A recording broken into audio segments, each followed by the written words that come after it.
Hello, welcome back to Ljubljana tonight, Slovenia, the gold medal game of EuroBasket 2013. We're about to watch France take on Lithuania. France looking for their first European title. They've been on quite a roll of late. They survived a tough test against Spain in the semifinals to get here. Lithuania playing extremely well. We're waiting for a real classic. Spain earlier tonight winning the bronze medal 92-66 over Croatia.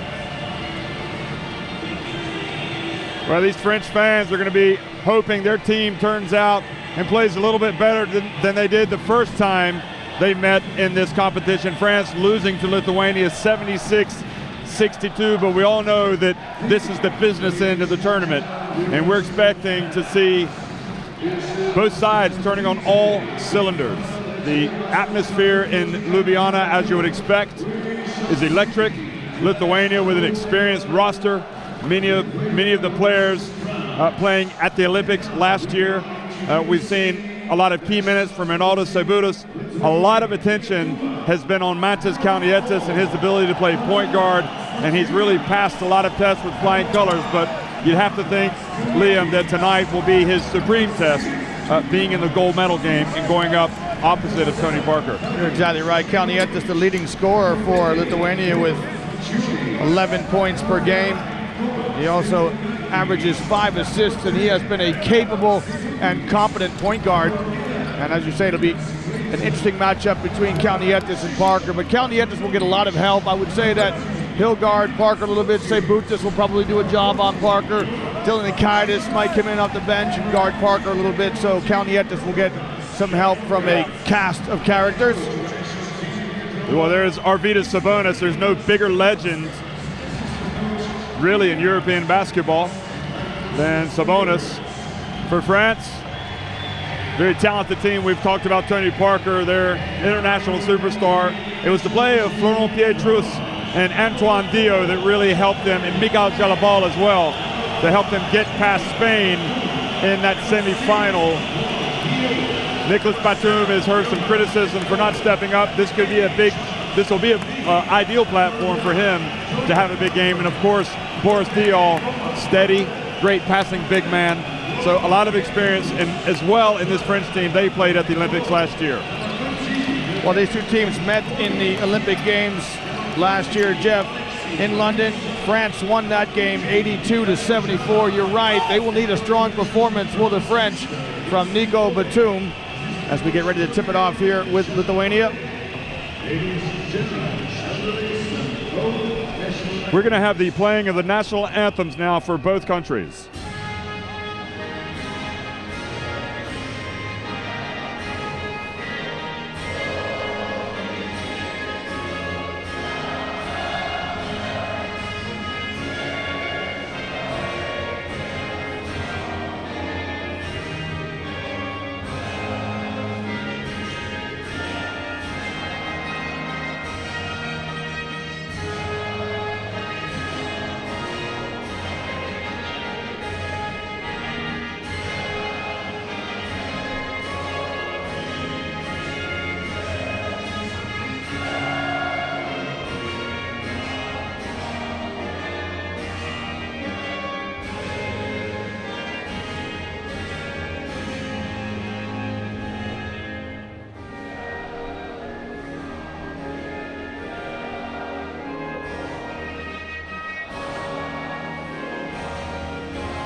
Okay, that was the Lithuanian national anthem, and now for the French national anthem.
Emotionally charged is how you might describe this atmosphere.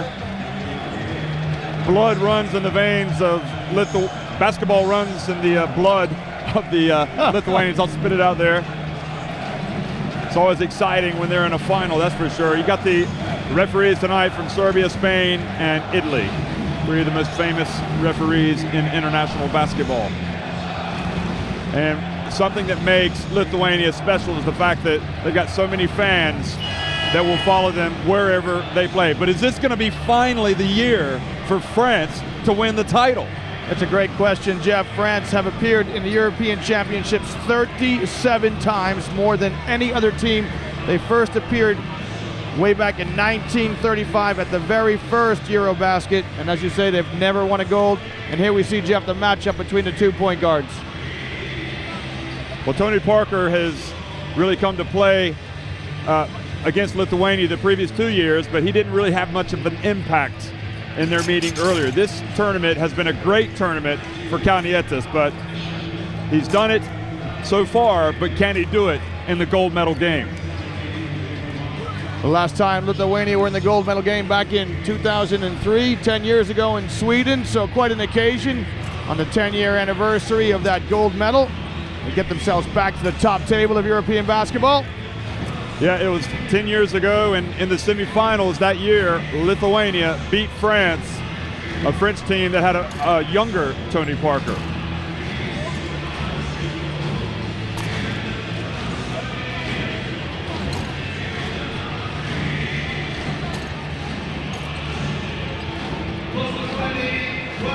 Well, if you're just joining us here in Ljubljana, it's EuroBasket 2013 gold medal game. France getting ready to square off against Lithuania. It has been a long time since we first arrived in Slovenia, and we've enjoyed every minute of it. I'm not sure that Jonas Kazlauskas has.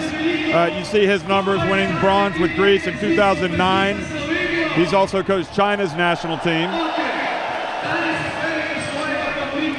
He's going to go with Kleza, Darius Lavrinovic, Maciulis Kalnietis, and Renaldis Seibutis in his starting five. Vincent Collet, he's been with this team since 2009, his third EuroBasket, and of course, 2 years ago, winning the silver medal.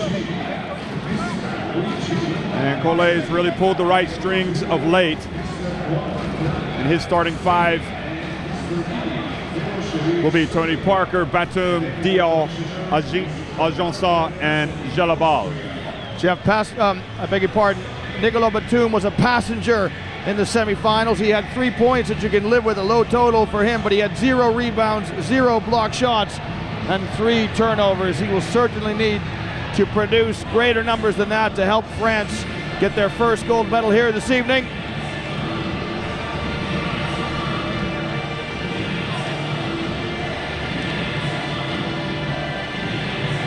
Well, there were a lot of doubters back home in Lithuania. They didn't think that their team could make it back to the final.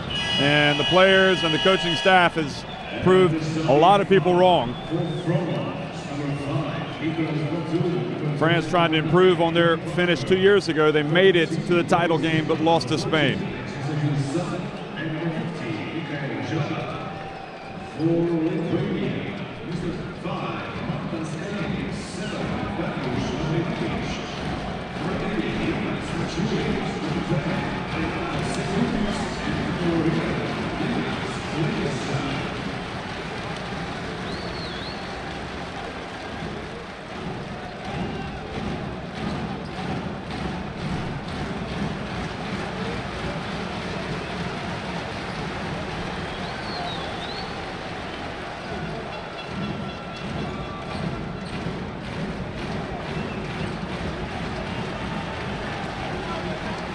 Hello everyone, you're looking live here in Ljubljana, the gold medal game, Lithuania against France, EuroBasket 2013.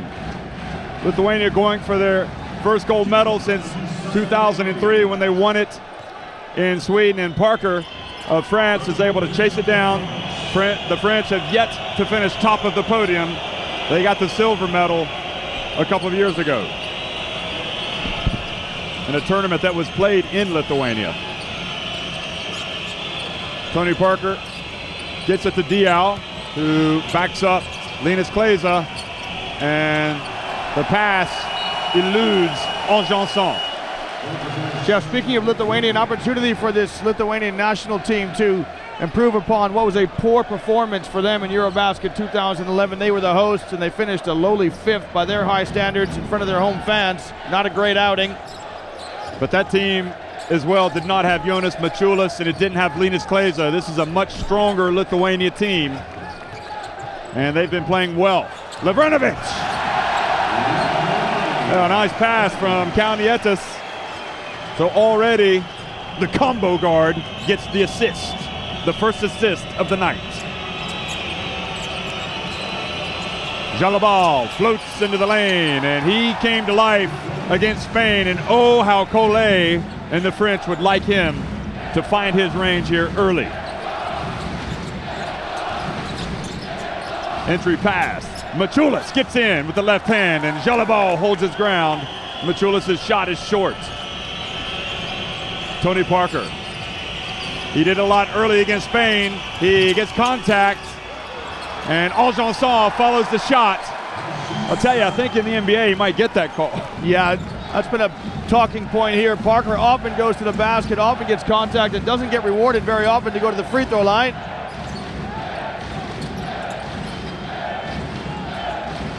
You see the Lithuanian fans creating a great atmosphere. Oh, Anjanson blocked Kalnietis. I'm not sure if it's Anjanson or if it's Batum, Jeff. Oh, maybe it was Batum. And that's a good start if you're a French fan. Batum is... It was Batum indeed. So, 0 block shots in the semifinal win against Spain. Batum has a first shot blocked early on here in this one.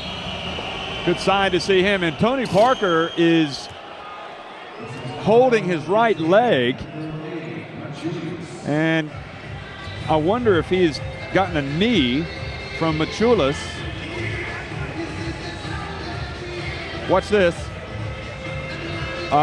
Mačiulis bumped into him intentionally, I would say, as he was running past.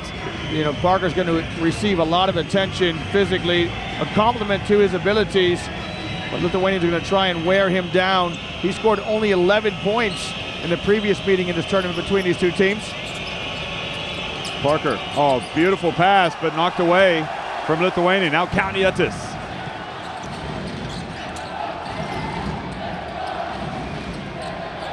Lavrinovic can shoot it, and he misses. Now Diaw. Quickly to the other end. Batum decides to pass instead of shoot, and he gets it to Diaw. Anjanson with the follow.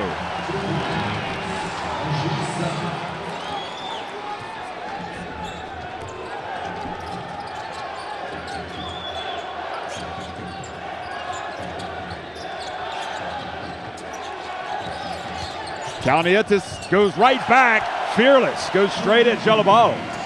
Jalabal slow to rotate from the help side and gives an avenue to Kalnietis to take it to the tin.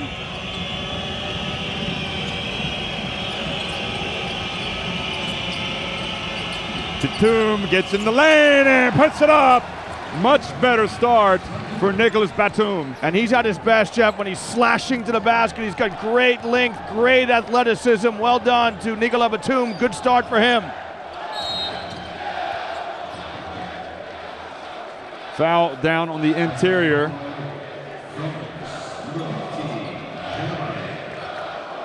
So Jalabal picks up the foul. The first called against France.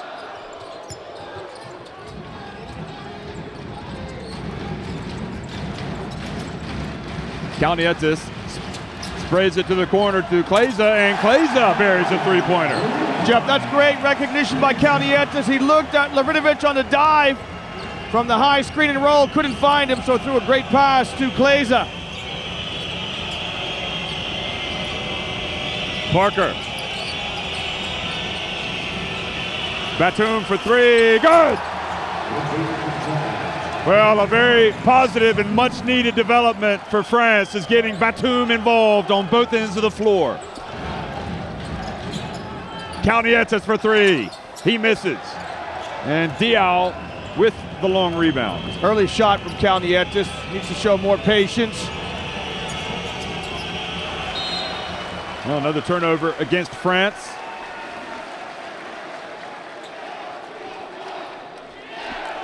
Three turnovers now against Les Bleus here in the first 4 minutes and 7 seconds. Here's the chance of Lietuva for Lithuania. Sabutis, Mačiulis. Mačiulis drills it. Well, the Lithuanians like that side of the court. Mačiulis had 23 points in the semifinal win. Klaiza had 22 points. You just don't know who on this Lithuanian team is going to beat you. Batum, he drills it.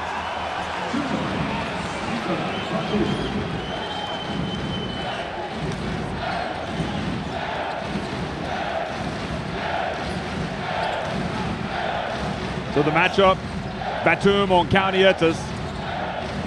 Now Tony Parker guarding Sabutis, and now a Lithuania turnover. Nope, France almost don't come up with it. But here's Parker, hands it off to Diaw, and Diaw follows his miss, and Kazlauskas has to get a timeout. So with 4:52 remaining here in the first quarter, France off to a very fast start as they go off in pursuit of their first EuroBasket title.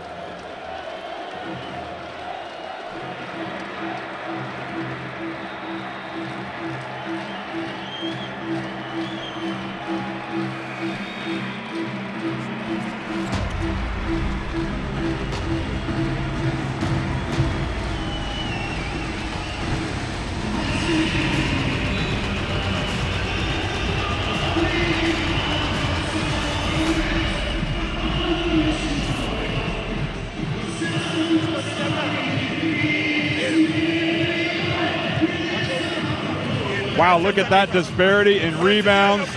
7 rebounds for France, none for Lithuania.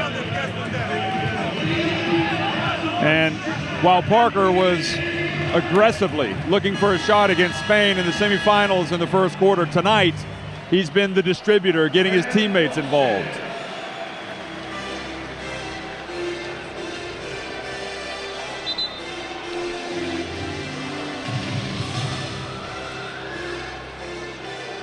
And Liam, I suppose the best news of all for France is that Batum is contributing.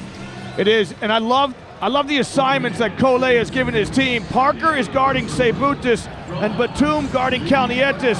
This allows Parker, your scorer, to get a little bit of a break on defense. You don't want to be guarding the other team's point guard all the time. It can be quite tiring. And Batum also always likes to have the tough assignment. Well, he certainly shut down Goran Dragic in the quarterfinal win. France over the host, Slovenia.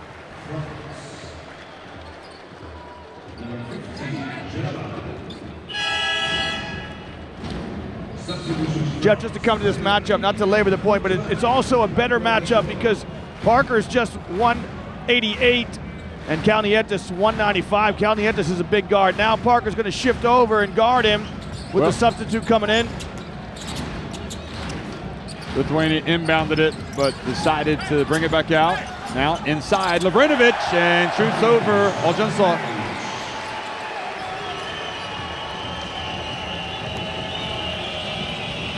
And likewise, Sabutis guards Parker, and Kalnietis is on Decolo. Diaw.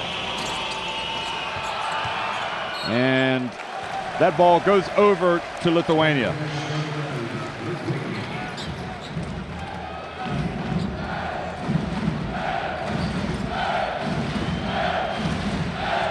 So Jalabal getting the early breather. And we're going to see Johan Petro come in as well, presumably for Oljansa.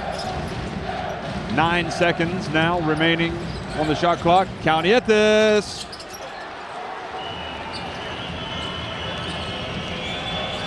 Tight game. Long way to go. Diaw. Spins, gets into the lane. Hands it off to DeColo. 4 on the shot clock. DeColo, long jumper, short. Sorry, Jeff. Not great from DeColo. He had Kleza. Offensive foul called on Kleza. Well, Kleza does the exact right thing. He knows he's got a mismatch with DeColo, so he takes him right down into the paint in transition. He's going to turn and show his numbers, but referee has him for illegal contact with his right arm. He's hooking DeColo.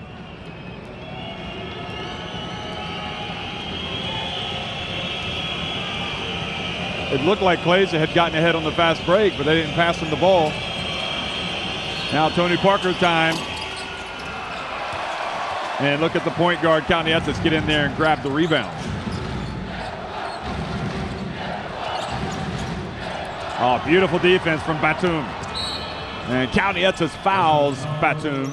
The entry pass from Kalnietis was a poor angle. Needed to take 1 or 2 more dribbles just to the wing, improve that angle. Already Batum with 7 points, a block shot, a steal, and a rebound.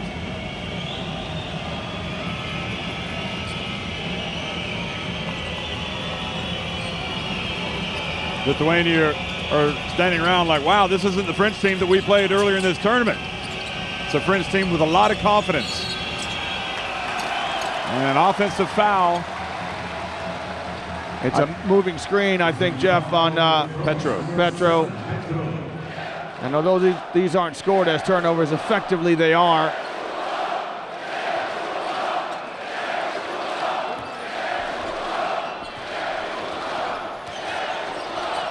Petro came in and gave good minutes for France earlier.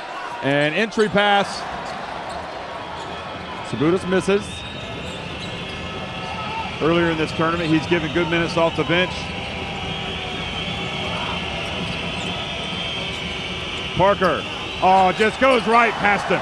He does this all the time with the screen. He'll go opposite the screen so the defender coming up who's guarding the screener can't come over and help as Parker blows by. He is absolutely majestic at times. Now he's holding his face like he's been hit. Kleza right at the free throw line, and he is fouled by Diol. Yep, so an N1. Watch this if we see it again. Kleza loves to take his pistol out after he shoots this. There's the contact. And Kleza, like Batum, showing great fighting spirit. There's a clash with Parker. That's where he was holding his face. And Kleza makes the second. He had 17 points in the first half against Croatia in the semifinals. Diol. DeColo was open, but he didn't take it. I don't see DeColo shooting with a lot of confidence right now. Petro, the little jump hook. Now Kalnietis. Oh, great defense from Batman, but Machulis gets it right back. And Diol challenges Kleza, but Kleza hits the three. And now Lithuania in front. Great demonstration of catch and release by Kleza. Parker gets it back. Floats in, misses. French keep it alive, and Tony Parker comes down with the ball. Lithuania in a 2-3 zone. No, they're in man, beg your pardon.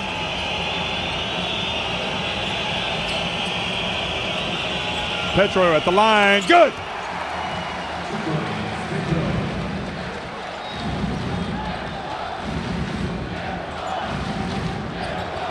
Didn't have much arc on that shot, but it went in.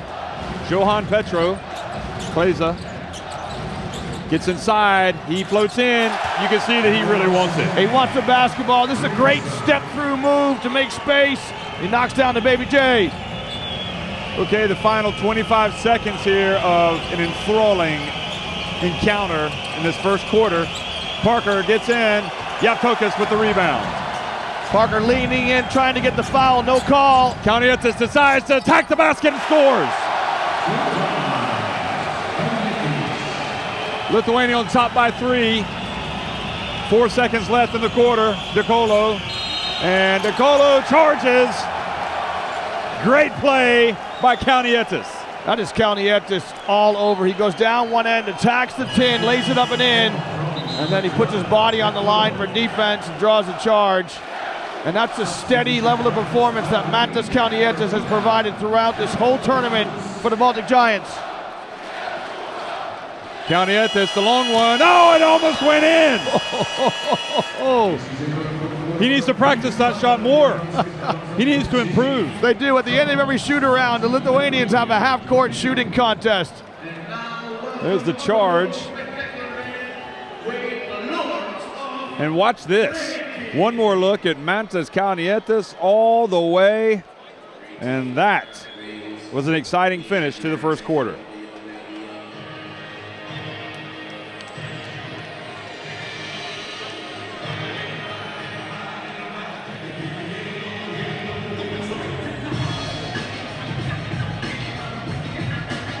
Well, Lithuania on top despite being out-rebounded 10-5. 4 of those offensive rebounds, 2 of them belong to Ajan Sa, and 2 putbacks. Ajan Sa 4 points on offensive glass work.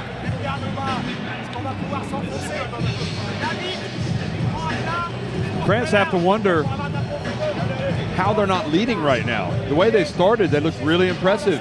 And Lithuania just don't go away, do they? They don't. Kleza with 11.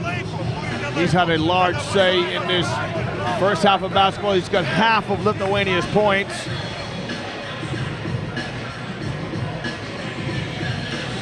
And there's the gun from Kleza.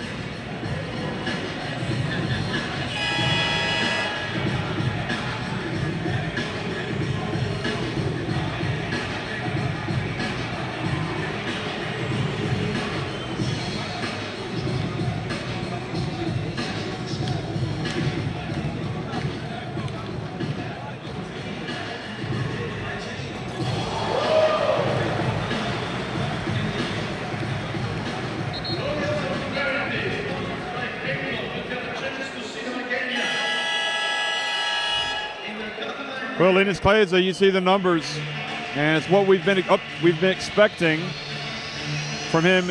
He said by his own admission, it's been an up and down tournament. Well, he's certainly been up the last 2 games.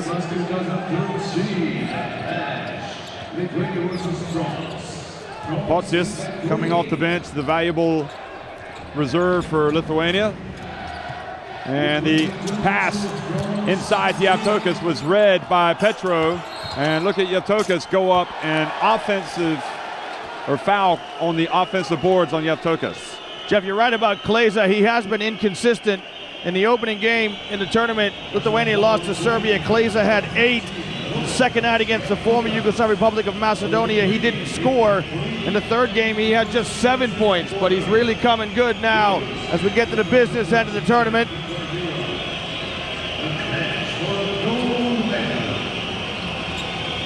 Petro battling with Yevtokas. Now Batum to Petro, gives it back to DeColo. Antoine Dio as well in the game for France.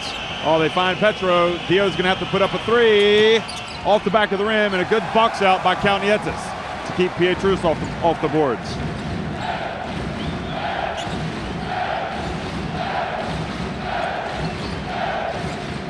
Kleza, a long 3. Now DeColo.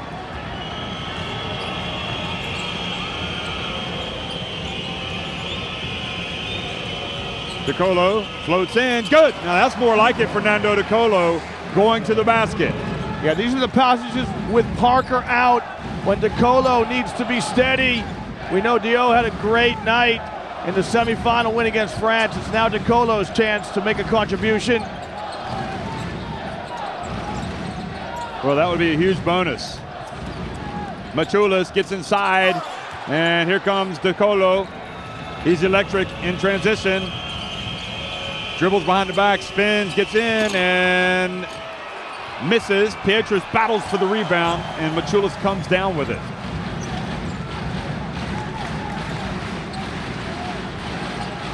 Kalnietis. 6 points already. Got a couple of assists as well.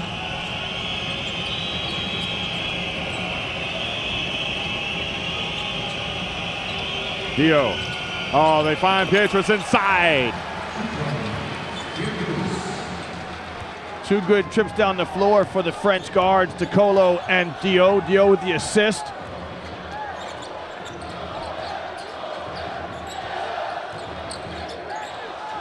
Yaptokis, they're going to let him have that shot. Kleza. Boy, he is in a rich vein of form for the last couple of outings.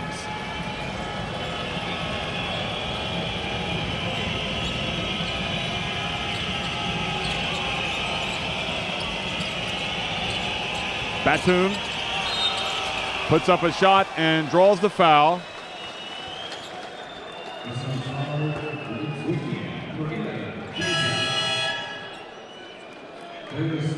So 2 fouls on Kleza, and Kalnietis comes out of the game. Kuzminskas comes in. Jeff Kleza just looked over to the bench and told the coaching staff that he was okay with the 2 fouls. You know, ordinarily he would rotate out by now, but as he has a hot hand with 13 points, I think the Lithuanians want to stay on his back.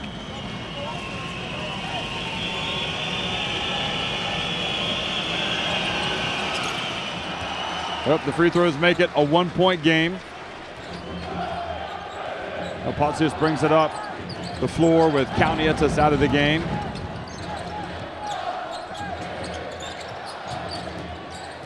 Potsis floats in, puts it up with his left hand. Yaptokis follows the shot now. The rebound and the ball in the hands of Dio.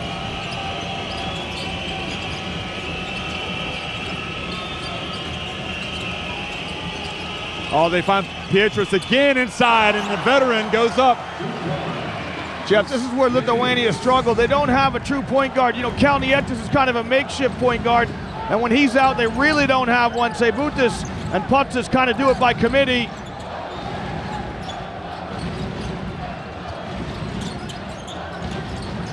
Kuzminskas now. And Kleza puts up another one. Boy, he's carrying Lithuania. He absolutely, he's got his Baltic Giants teammates on his shoulders. 16 points, and the fans love it.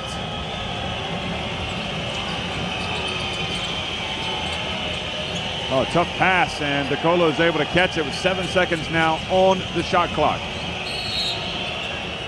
And Potsis called for the foul. Used to play for Team USA coach Mike Krzyzewski at Duke University.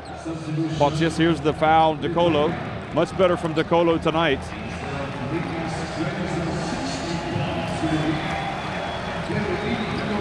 Kleza will come out, get a break. I would expect we'll see him back before we go to the halftime changing room. Dio penetrates, hands it off again to Pietrus.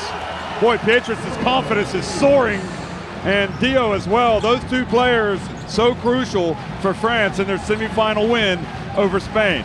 Seibutis. Oh, and Pietrus goes up and challenges the shot. I think he may have been called for the foul. Jeff, you're exactly right. Pietrus threw in 5 points, but more importantly, he had 8 rebounds for Les Bleus in their semifinal win against Spain. Wow, look at him, Sky there.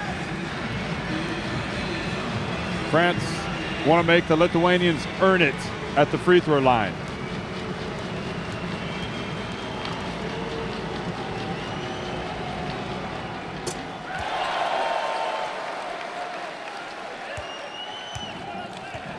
Antoine Dio. So the foul actually was on Antoine Dio. Certainly could have been very easily called on Pietrus because he got a lot of body. Jeff, for all their experience, Lithuania have 3 players who've never been at the European Championships. Kuzminskas, Motiejunas, and Seibutis. All 3 of them are on the floor at the same time right here. So quite an inexperienced team for Lithuania. Although Seibutis did play at the Olympics last year.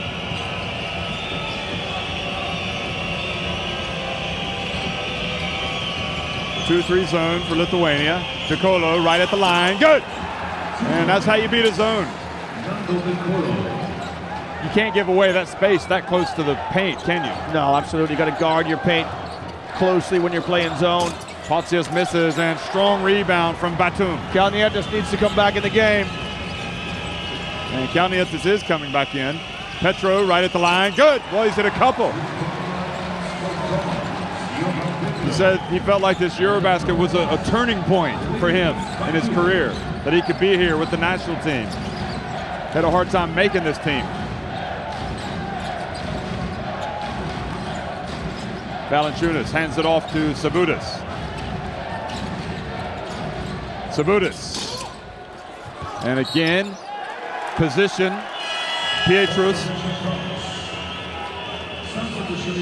So the ball goes over to the French. That was a better offense from Lithuania. Sabonis used the screen well, opened himself up for that medium jump shot. Just couldn't get it to fall, but it was a good, clean look.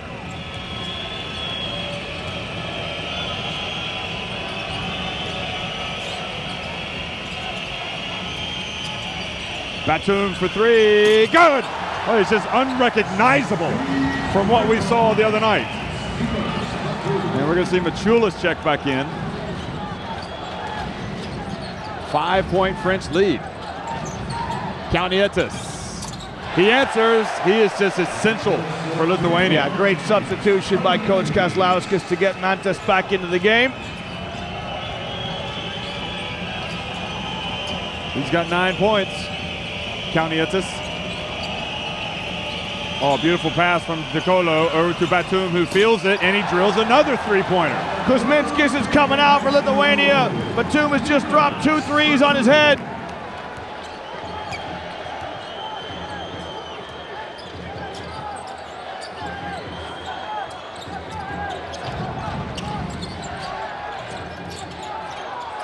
France rising to the occasion here in the gold medal game. Good, strong challenge from that French defense. I think Petro blocked it. Now DeColo over to Batum. Takes his time and rims out. Well, Batman shot it. Mota Yunus flew by like he was Superman. That's a poor closeout by Mota Yunus. Stay on your feet when you contest shots.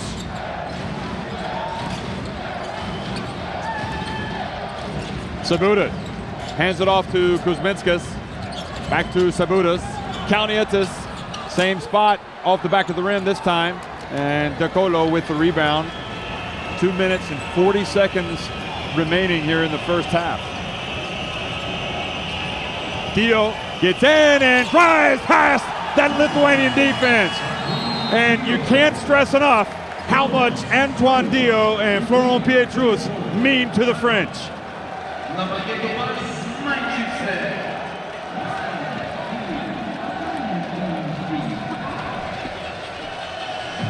Jeff, Lithuania have got problems. One of their strengths coming to the tournament is throughout the tournament, they've had 7 different scorers who've led them in individual games. At the moment, Kalnietis has taken 9 shots. When your point guard needs to get that many shots, you've got problems. Of course, Kleza with the hot hand. I think Coach Kazlauskas needs to shorten his bench here as we get ready to go into halftime. Come back with Machulis, come back with Kleza, and try to get yourself back in this game. And you know what's great for France as well is that they're giving Tony Parker a long rest. He has not played in the second quarter, and it's interesting to see they've actually extended their lead without him. Yeah, and that's testament to the good work by DeColo in particular. Dio's been steady, and Nico Batum has been terrific on the perimeter as well. You see the lay-in there by Dio. And Petro has looked like a different player here late in the tournament. But Parker, you know, he's probably going to be on the floor for most of the second half. He's come back in here at the end of the second quarter here with 2.5 minutes remaining. Machulis and Kleza are also in for Lithuania. This is a good set, a good 5 coming out by Coach Kazlauskas.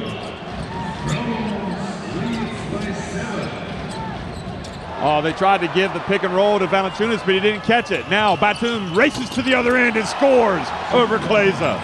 You've heard me say this before, you catch the basketball with your eyes. Valanciunas wasn't even looking for the pass from Sabonis, wasn't aware it was coming his way. And he's going to come out of the game for it as well. Kalnietis. Over to Kleza, heard a whistle blow, and that's going to signal a foul.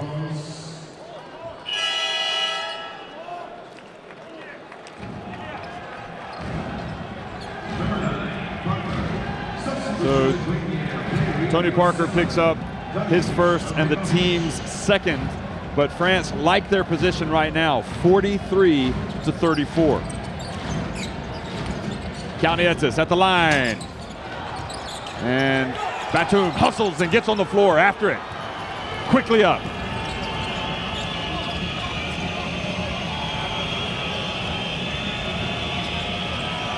Now Dio. And again, Tony Parker, instead of going in the direction of the screen, goes the other way. Yeah, he does it all the time. He doesn't even wait for the screener to come. He's quick enough to be able to do it. The defensive player just can't react. Now Machulis gets into the lane, hands it off to Sabonis. Great defense from Parker and forces the turnover. You know, Jeff, you and I have mentioned this many times. You've got a hot hand. He's got to get a touch. Kleza doesn't get any chance to touch the basketball in this offense. Lithuania down 11, and they don't give their leading scorer an opportunity to get a look at the basket.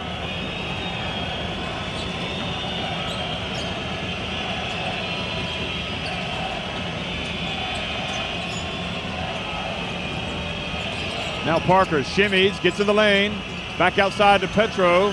Oh, are you kidding me? He can't miss.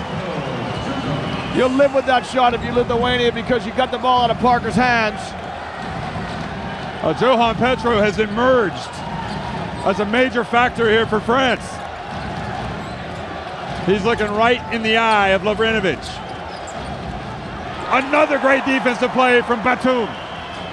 And the foul, the tactical foul to stop the fast break on Sabonis. And Sabonis looks over in frustration at Kazlauskas. Boy, this game is starting to get away from Lithuania here in the last couple of minutes. You're exactly right. They've turned the ball over 6 times, and they're down 13 points. Well, France have called a timeout.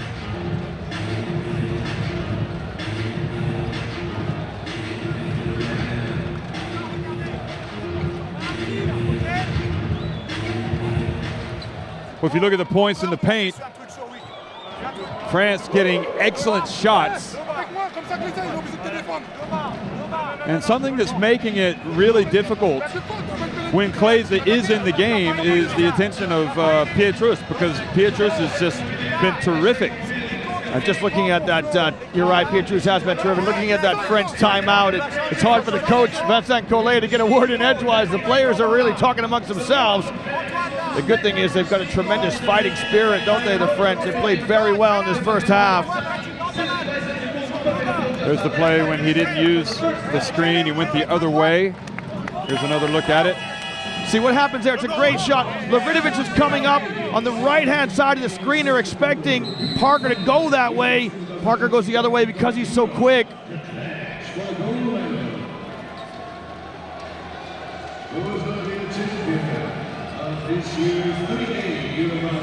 Well, Machulis in.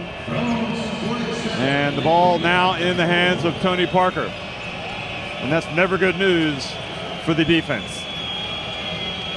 Parker goes to his right, goes to his left, falls back, 4 seconds on the shot clock. 3, puts up a tough 3 off the front of the rim. And Lavrinovic over to Kleza. Pietrus gets in there and commits the foul before he can attempt the shot with 0.9 seconds. The most important part of a fast break is the defensive rebound. Then the second most is a quick outlet. Lavrinovic held on to the ball too long. Well, they've only got 0.9 seconds left. Will they try to throw towards the rim?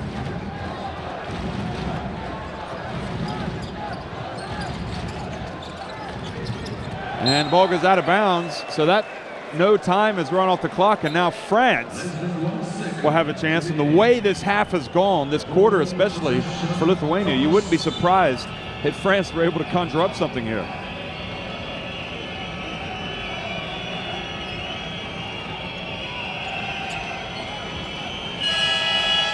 And we've got a timeout, so Cole, I believe, is going to ask for a timeout to try to get something out of this last inbounds play.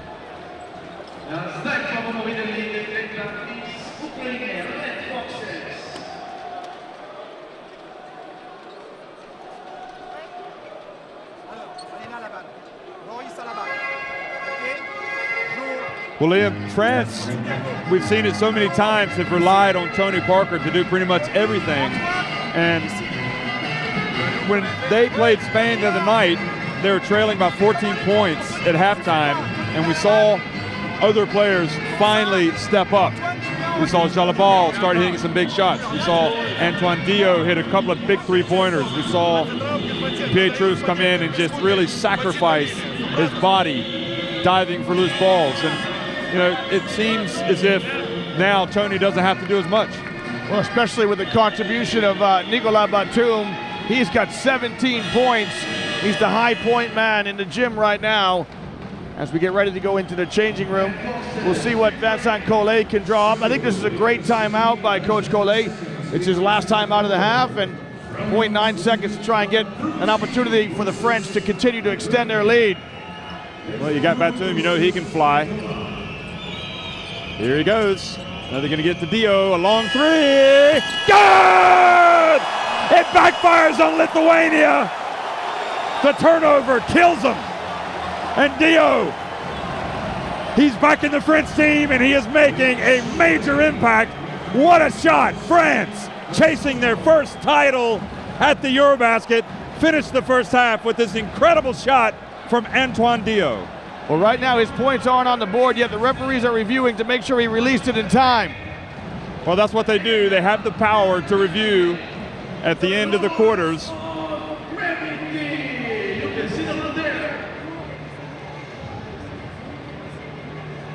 Usually he had enough time to get it off, but the question is, did he get it off?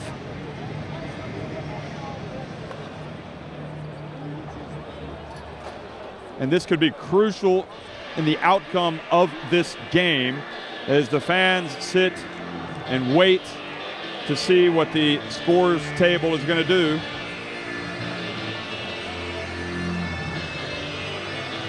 If it does count, it'll be a 16-point lead.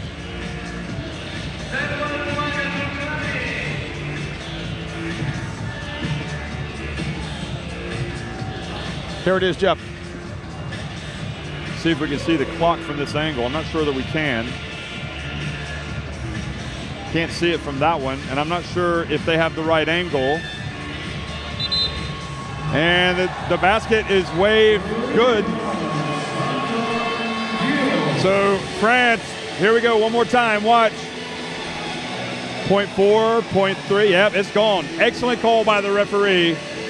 So the three-pointer confirmed for Antoine Dio, and France are loving it.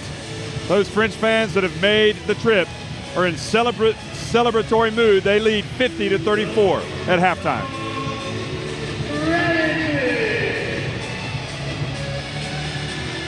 Well, Lithuania 5 of 10 from the arc, 8 of 9 inside, but France's offense pretty much has been unstoppable, and also they are just completely dominating the boards. Lithuania are a long, tall team. They're hard-nosed, but they can't get on their offensive glass. 0 offensive rebounds for the Lithuanians. Well, the French fans can hardly believe it. And the same can be said for the Lithuanian fans. Lithuania won their second round meeting, but Batum with the 17 points has a game high. Kleza with 16. Stick around for second half action.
Gioni para un delfino abierto.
Well, Linas Kleza has gotten off to a great start for Lithuania, but you know what?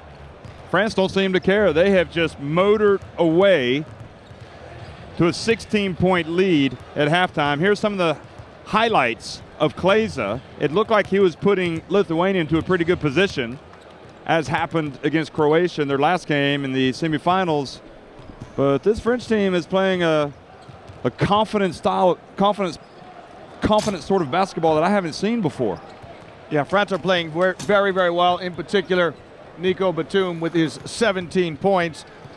Lithuania are in real trouble here, Jeff. There's plenty of time for them to get back in this, but let me give you a few statistics just to paint a picture. Lithuania concede just 66 points per game. That's the second best defense in the tournament. But right now at halftime, France have got 50. So Lithuania are going to have to tighten up defensively. You look at the statistics there on Nicola Batum. And the other thing is Parker has been able to remain on the bench. Parker usually plays 30 minutes per game. He's just played 13 minutes, so he will have plenty of rest and energy as we get ready to start this second half. Well, you can expect Lithuania to come out strong, and they need to. Jonas Kazlauskas, they certainly didn't expect to run into a buzzsaw like this. They knew it was going to be a tough game, but they had no idea that France were going to come out and play as well and shoot as well and defend as well as they have, because we didn't see it in the first meeting between these two teams. Lithuania grinded out a 70-63 win over Ukraine in the quarterfinals. Excuse me, at the end of the second round. Then they beat Italy 81-77 in the quarterfinals, and they beat Croatia 77-62 in the semifinals. We saw good signs from France really in their win over Spain. They also had to beat the tournament host Slovenia in the quarterfinals, and they did 72-62. So France without a European title, well, this might be the year. You're right, Jeff. France have had some real character wins. They beat Slovenia in front of a capacity crowd, a Slovenia team that have been electric to watch. Then they went out and beat their arch rivals, Spain, the two-time defending champion, Spain. So France really standing tall, but it's only one half of basketball completed, another half still to play. Will it be a tale of two halves? Well, we're underway. Tony Parker, Batum, Diaw, Jalabal, and Anjanson in the game. Diaw fakes the pass, puts up a short little hook, and puts France back on path here. They start with possession. They got that late three-pointer with 0.9 seconds remaining from Diaw, and now they get the first points of the second half. And a foul called on Batum.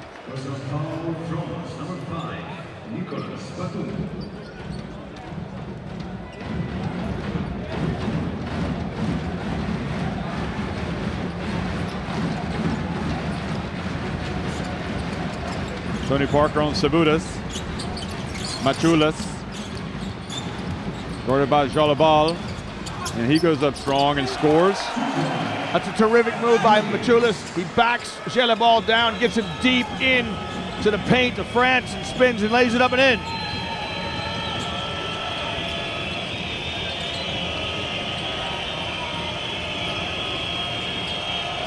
Now Jalabal to Batum. And to Diaw, Anjanson falls down, trying to get position. Now Kaunietis goes behind the back, flies in and scores. Well, we know Batum can soar, but so can Kaunietis.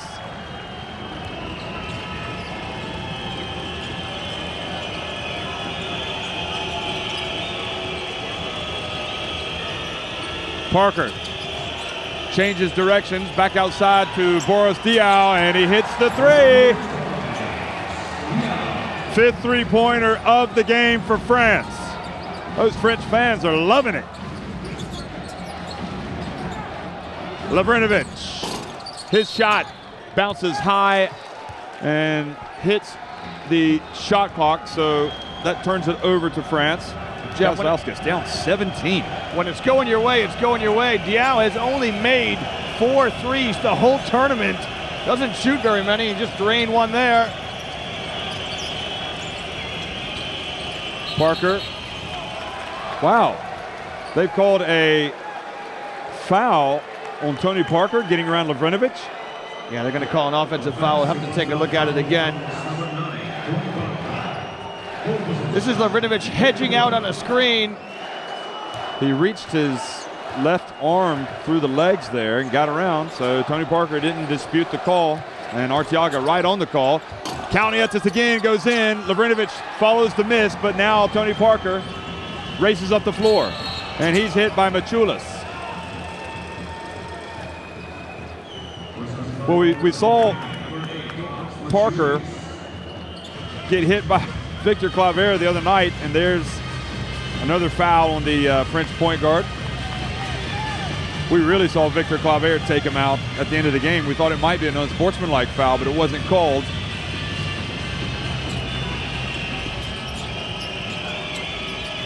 Machulis reaches in, goes for the steal. Now Batum for three. And Kleza with the long rebound. That's not a great shot by Batum.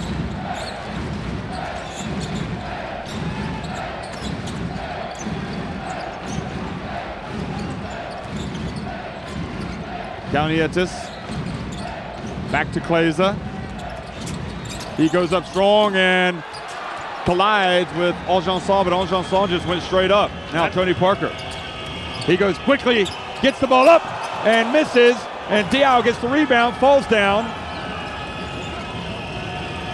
And it takes Diaw a while to get up, but he finally does get up.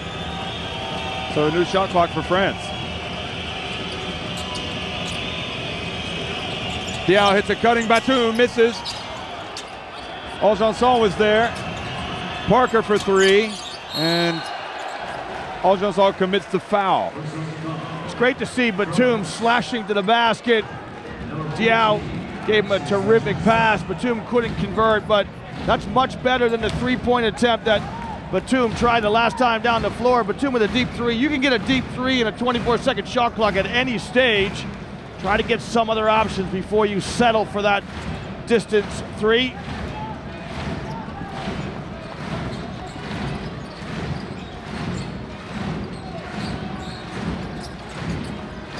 Lavrinovic for three, good! Well, we'll see if that triggers a comeback. Kazlauskas calls the defense. Whatever two is, that's what it is. It's a 2-3 zone.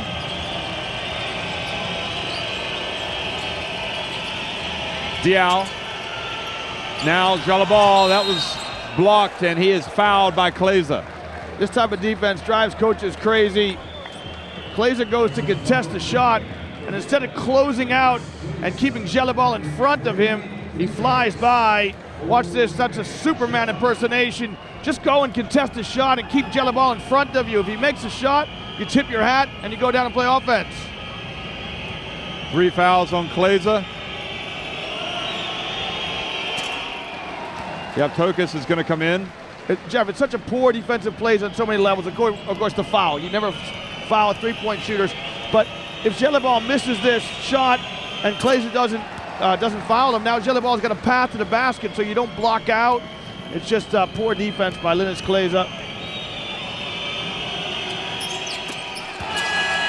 And Jalabal makes all 3 free throws. Yaptokis in for Kleza. We've seen France really suffer through the years, unable to win some of the big games. And they just really are not putting a foot wrong right now. Difficult substitution. Yaptokis doesn't have the offensive firepower of Kleza. Now Kalnietis, they need him to do so many things. Bounce pass to Yaptokis, and there you see, unable to finish. Yeah, great execution by Lithuania, but France contested the shot for Yaptokis, made it difficult.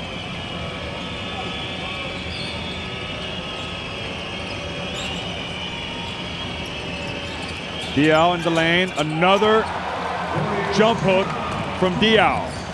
9 points. The lead is 19.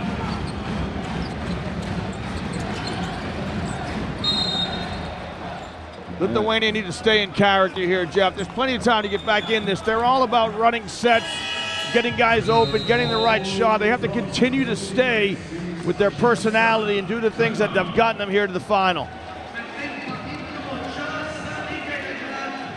Well, timeout on the floor with 5:24 remaining in the third quarter. France still lead it 60-41.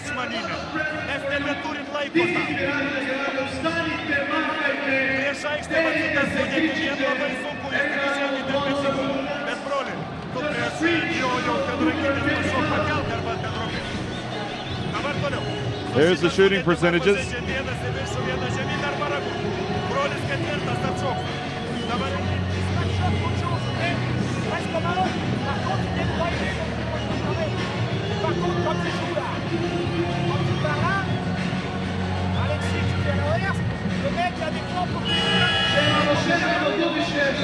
Lithuania would like to get some transition points if possible.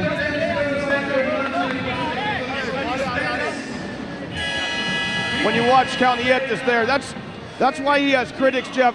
If you could just see, he had to look at the basketball when it comes around his back. You know, he's got so many great attributes, and I'm a fan of his, but those people who criticize him say that he doesn't quite have the basketball on a string, often has to check to see where it is. And even that great move, he still had to see where the basketball was with the wraparound dribble.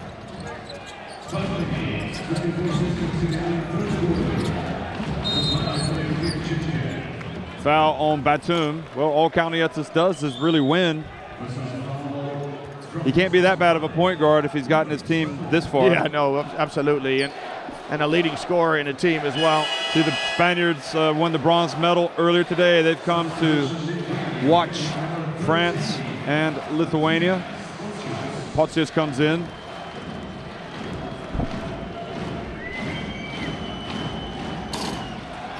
Kalnietis misses the first one. Spain beat France in the 2009 EuroBasket quarterfinals. They beat them in the final of EuroBasket 2011. And this time, France beat Spain in the semifinals. So back to an 18-point game. And when Tony Parker has the ball like this, it's going to be very difficult. Now they're going to say it's a turnover against France, against Tony Parker. So he stepped out of bounds.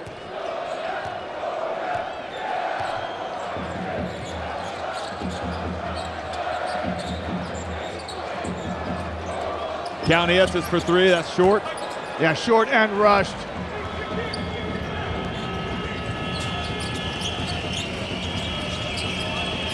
Diao for three.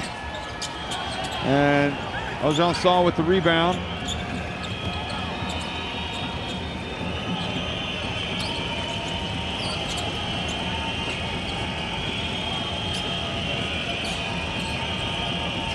Parker into the paint. Batum from the right, that's short. Now Jalabal gets the rebound. The second and third opportunities for France.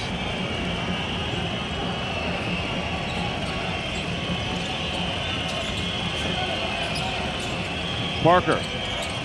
Boy, it's hard to follow, isn't he? Jalabal. Boris Diaw. Oh, just goes right down the lane. The terrific ball movement and motion offense of France. Excellent execution. Diao attacks the seam and lays it up and in at the end. Great patience by France. They're in no hurry. Over to Machulis.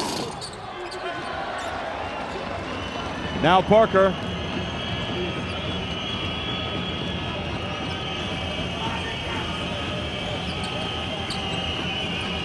Boy, 20-point advantage. Coming up on the 3-minute mark in the third quarter. And another easy basket for Boris Diaw. France need to continue to milk that. Just keep getting the ball to Diao. And Lithuania have got to jam him. Don't let him cut down your lane. Nobody strolls down your lane without getting bumped. Bump him before he catches the basketball. Kalnietis for three. Good. 7 of 15. They're shooting the three pretty well, Lithuania, but they've got to play defense. France already with 64 points. Diaw from the right, and this time Yavtokas just collects the long rebound.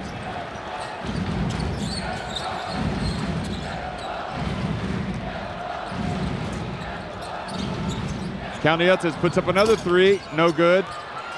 And Batum beats him to the rebound.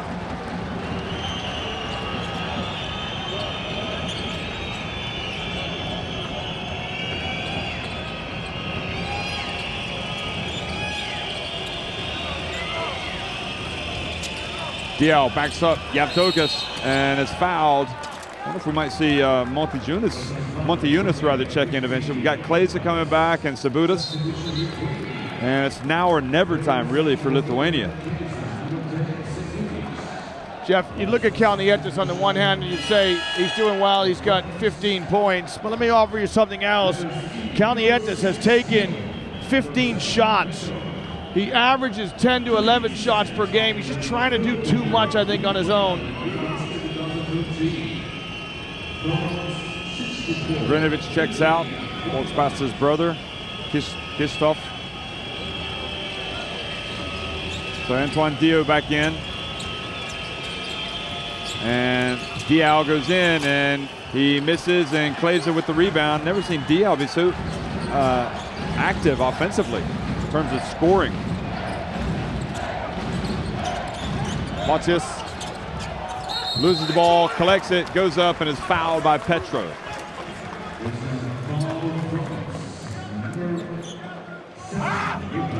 So it's 19 points, the deficit.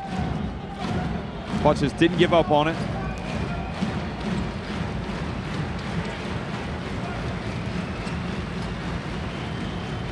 Right, Jeff, Diaw with 13 points. He averages just under 10. In the semifinal win against Spain, he had only 8.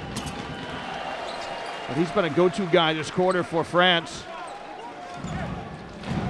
They're running plays for him. Yeah, it's that soft defense in the middle for Lithuania.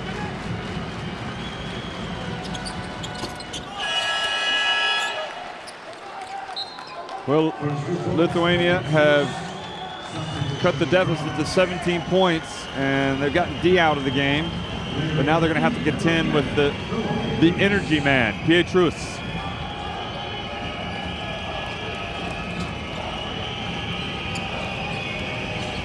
France will know that Lithuania can put points on the board quickly.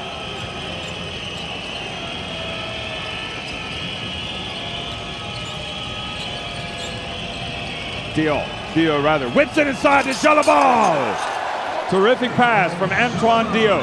Absolutely fabulous pass by Diaw.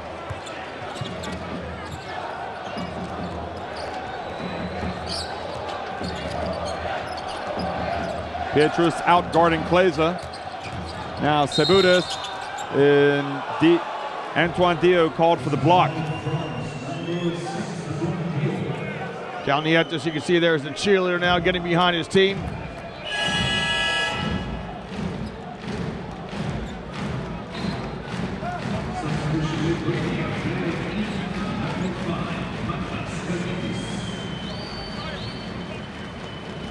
Sebut just needs to knock down these free throws, keep putting points on the board for Lithuania while the clock has stopped.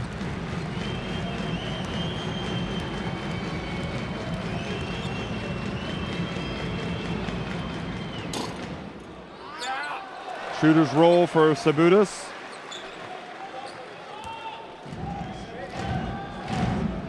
You often see Lithuania get on top of teams and run away with it. There's the patty cake fans of Lithuania. That's what they do whenever their team goes to the free throw line.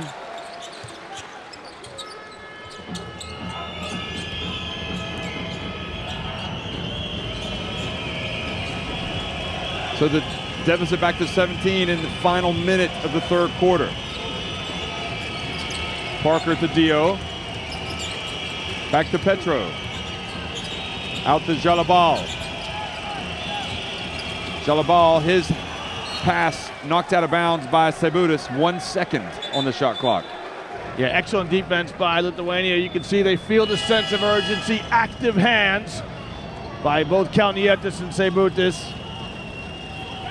Well, we saw Diaw hit the shot, but he looks like he may have turned his ankle or something, so he comes out of the game, and De Colo's going to come in, gets it to Pietrus, and this time Pietrus misses.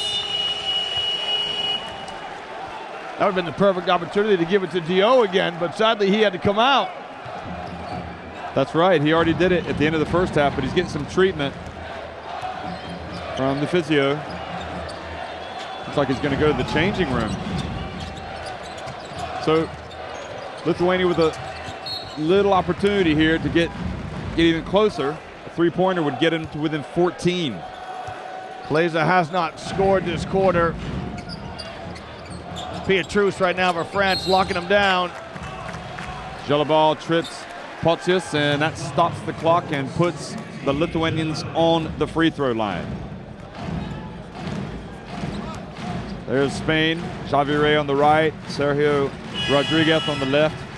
They're nervous, they're biting their nails. Yeah, they are biting their nails. It's not quite at this stage of the game just yet. We'd love it to get to a nail-biting affair, but right now, France are comfortably in front.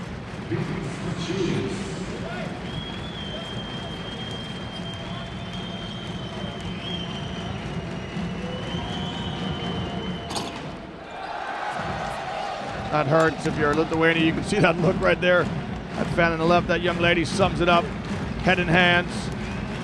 Lithuania 8 of 10 at the free throw line. France 5 of 5. Potius makes the second. So France will try to hold on to it for the last shot. Lithuania, one foul to give.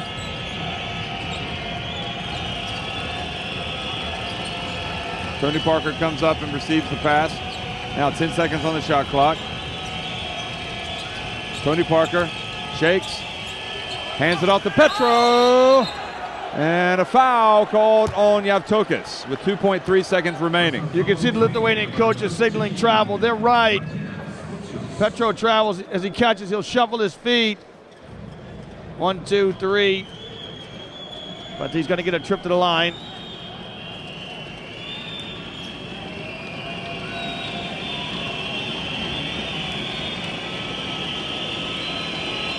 Well, it's kind of a snowball effect, isn't it, really, for Lithuania? Just all of a sudden in the second quarter, it just started to go horribly wrong. Yeah, it did.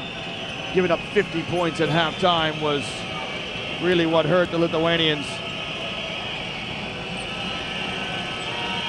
And Petro has really come out and contributed tonight.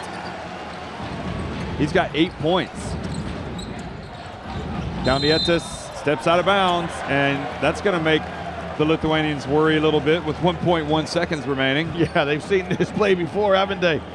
Jeff, the score at the end of the first quarter was 19-22, and then France scored 31 points in the second quarter. That's where they really pulled away from the Lithuanians.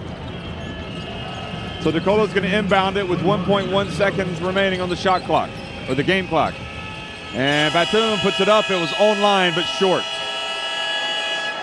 So Lithuania with a lot of work to do. It's only gotten worse. They're down 18 points with 10 minutes remaining, and Dio has gone to the changing room to get help, whatever his problem is. Watch how he lands.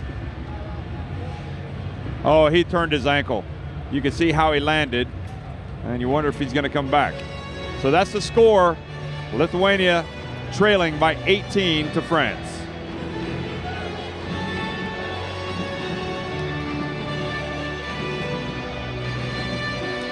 Well, this is easily, has to be one of the most disappointing efforts for Lithuania on the boards. Yeah, speaking of efforts on the boards, you're exactly right, Jeff. Lithuania have 0 offensive rebounds. They average 10 per game.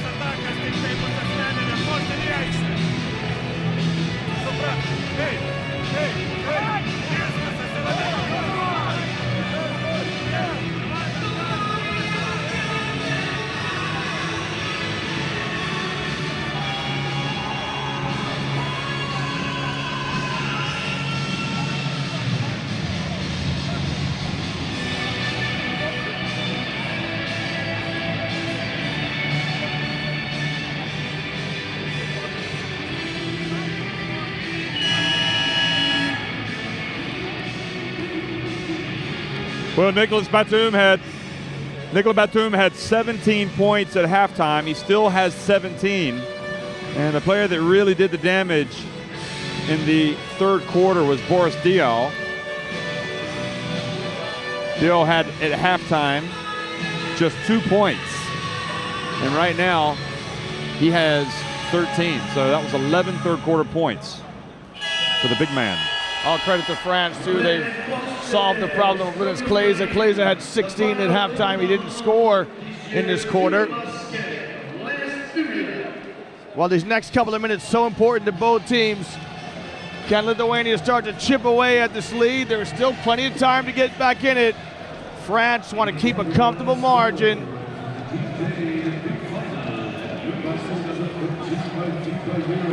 Lithuania 6 3-pointers behind. We've seen them put up some threes over the years, especially that man right there, Kleza.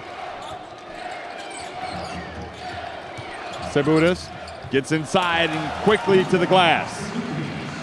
So a good start for Lithuania.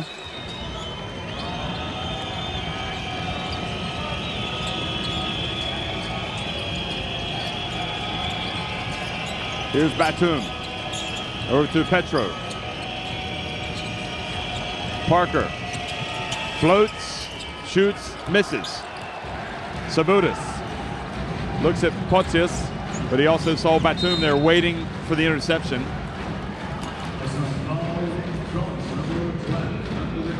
Nando De Colo picks up his second foul. He fouled Sabutis.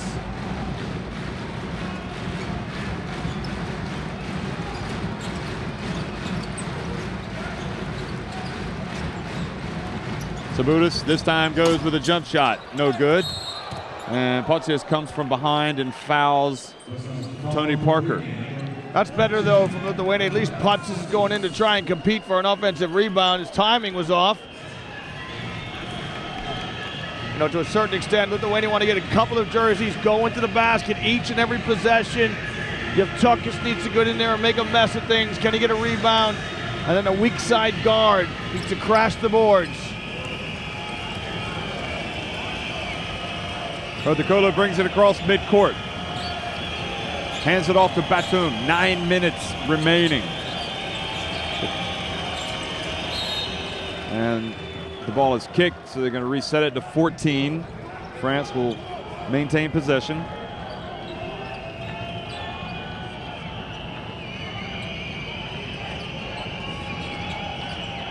Can the French close the deal? Long way to go. Lithuania need to get some stops. Parker puts up the jumper. He's only got 6 points. That shows you how well his teammates are playing tonight. Valanciunas is going to come in.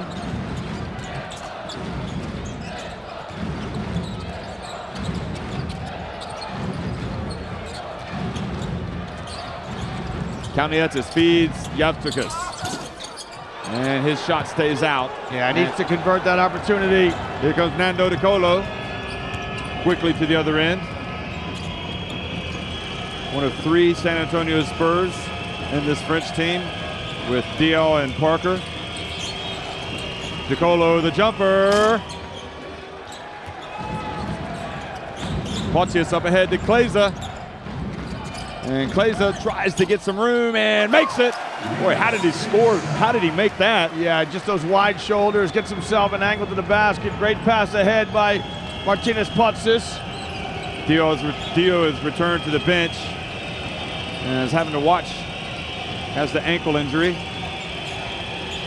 Boris Diaw is going to come back into the game. Tony Parker for 3, no good. And Potsius did a good job there just to knock it over to his teammate. Now Sabutis. And Sabutis is fouled by Pietrus. Sabutis is playing well, injecting some pace. Good transition play there by Sabutis to draw the foul. Pietrus comes out and Boris Diaw now back in. And Valanciunas comes in for Potsius. So we've got Machulis as well into the game. And Yevtukis takes a seat. Kalnietis, nope, but Valanciunas with the rebound and the putback. Will they give him 2 free throws?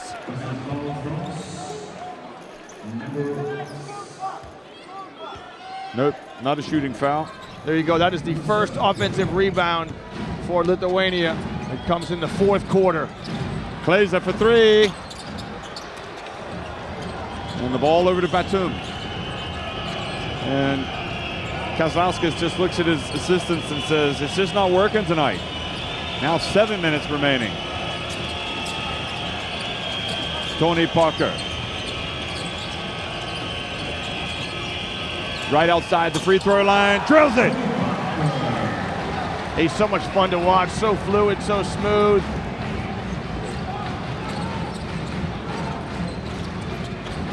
Kalnietis for 3. And DeColo with the rebound. Again, no green jerseys to the backboard. Machulis needs to get in there. Valanciunas needs to get in there. 6.5 minutes remaining. I can't believe what I'm watching. I mean, France are just completely dominating Lithuania. Kalnietis needs to push now. Can they get something going in transition without having to get in a half-court set? Kleza over to Machulis, and Arteaga calls the charge on Kleza. I like the play by Kleza, though. Just gets called for the charging foul. It's his 4th. Got the right idea. Look at Parker, what it means to him. That's your scoring guard right there. That's your superstar taking a charge. Kleza has to come out. And Montejunas comes in. We've seen him hit the 3-pointer. He brings an injection of pace and some power. But you'd have to think Lithuania would like to have Kleza on the board, and Diaw just drives in and shoots over Montejunas. Diaw just took Montejunas to school. A little fake on the pass. Montejunas shifted his weight, and Diaw went right to the basket. Well, Boris Diaw has had a terrific final. He and Tony Parker have played all the way through the junior ranks. They're both from the 1982 generation. They played their professional basketball together.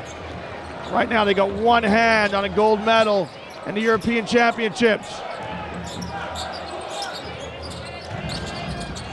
Valanciunas thought about the jumper. Now Machulis over to Sabutis. Now Montejunas puts it up, and Diaw got a hand in his face. Yeah, Diaw tipped the ball. Diaw got a piece of the basketball on the way. Lithuania, their fans are just completely in shock as they watch events unfold here in Ljubljana. Diaw with a fadeaway. And Valanciunas, I think, hit that ball out of bounds. I'm not too sure about Montejunas being in the game at this stage, Jeff, with respect to him. I think you want to come back with Livrinovic. He can also shoot from distance, knock down some threes, a bit more guile and experience.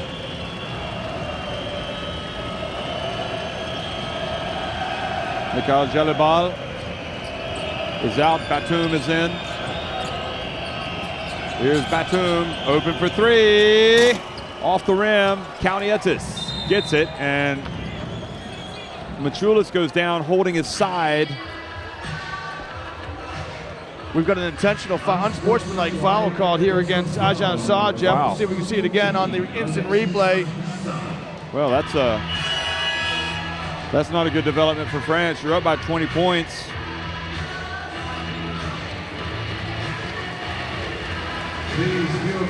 Oh, he's lashed out at him with his right hand after he went down, and that's why they called the intentional. That's not why he's in pain. He's in pain because the way he fell and the fact that Ajahn fell on him. Jeff, let's just go back to Batum's release. He shoots the ball with 20 seconds on the shot clock, and that's not what France want right now. They want to get deep in every shot clock, get it under 10 every possession, unless you get something in transition. This could be a 5-point trip down the floor if Machulis makes both free throws and they get a 3. Exactly right. Because they'll retain possession after this.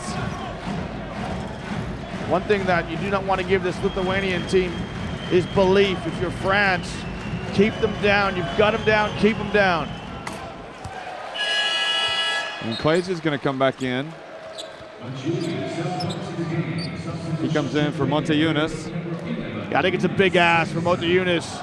His first European Championships, first time in the national team to have a positive contribution at this stage of such an important game.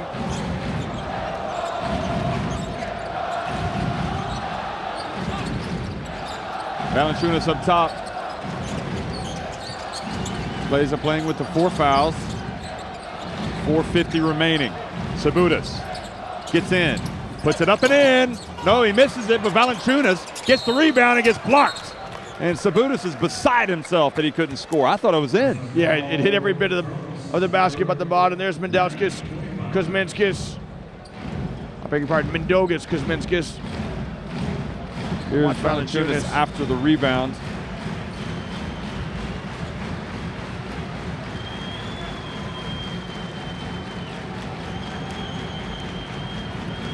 Remember, Lithuania won the gold medal in 2003, beating Spain in the final, beating France in the semifinal that year. And then in Lithuania 2 years ago, they went out in the quarterfinals in that incredible upset by the former Yugoslav Republic of Macedonia, MKD. Free throws no good, so it's just not working. Kazlauskas calls a timeout. His team trailing 74-56.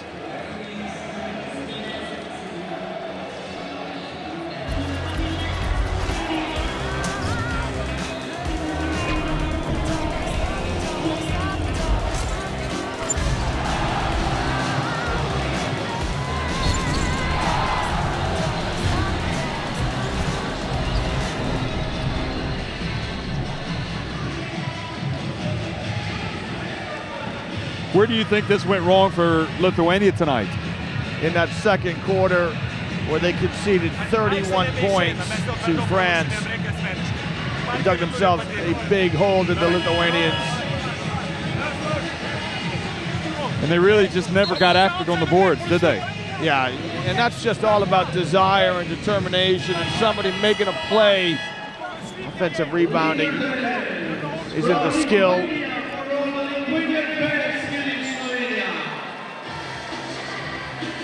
And then whenever France has a player like Tony Parker, boy, it is almost like game over, isn't it? Yeah, I mean, he's.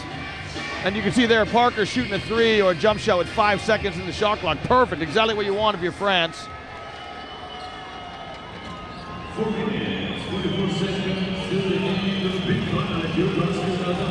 Well, I don't think they need Dio right now.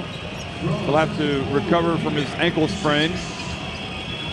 And I'm sure he'll be happy to do that after a win.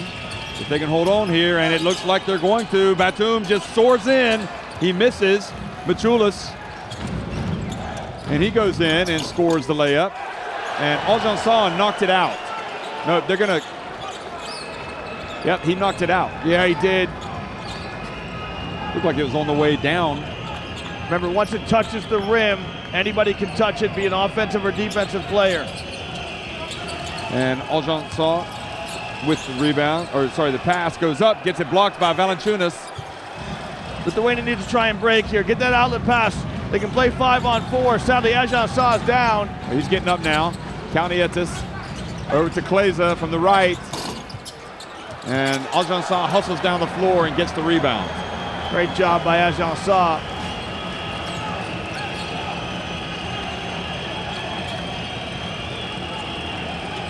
Three and a half minutes separate France and a gold medal. Parker gets in the lane. Tony Parker. And really, you have to say, so many years of frustration for Tony Parker. He's played, he's come out, he's worn the national team shirt, and it's all coming good here in Slovenia for Tony Parker in France just at the right time. This is the 7th European Championships for Tony Parker. He's reached a milestone after his 32 points versus Spain in the semis. He's the second all-time leading scorer in EuroBasket history. And there he is again, Tony Parker just coasts in for a layup. And I believe the party has started in Paris and all over France. And basketball, that country is really going to celebrate, unless we see something remarkable here at the end, their first European title. And don't forget, this French team arrived in Slovenia and they lost their first game to Germany. So there were a lot of people early on saying, well, this edition of the French team isn't going to be that good. And Germany ended up not getting out of Group A. France ended up winning 4 games in Group A. Then they did enough in the second round to get to the quarterfinals. And since they got to the quarterfinals, they have been tough. They took apart the host nation, Slovenia. Then they beat their nemesis, Spain. And here they are on top of Lithuania by 18 points with 2.5 minutes remaining.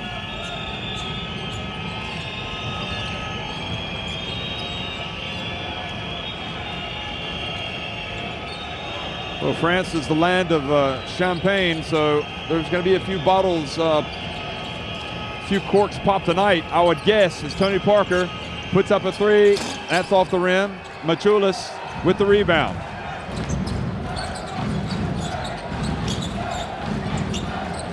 Kleza. And Parker causes the turnover. And Kleza needs to be careful. He does. He needs to just be a professional now and get on with it. Jeff, France looking to be the first-time champion since Germany did it back in 1993.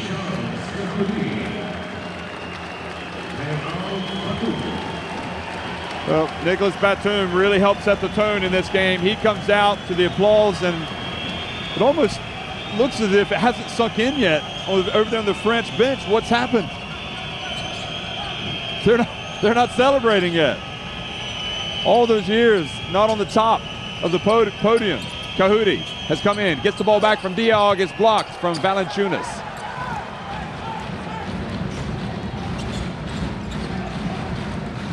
Well, certainly Lithuania's fans haven't given up as Kleza goes down and knocks the baseline jumper. And Thomas Hurtel is going to come in. Plays in Spain with Baskonia, and he replaces De Colo. So De Colo,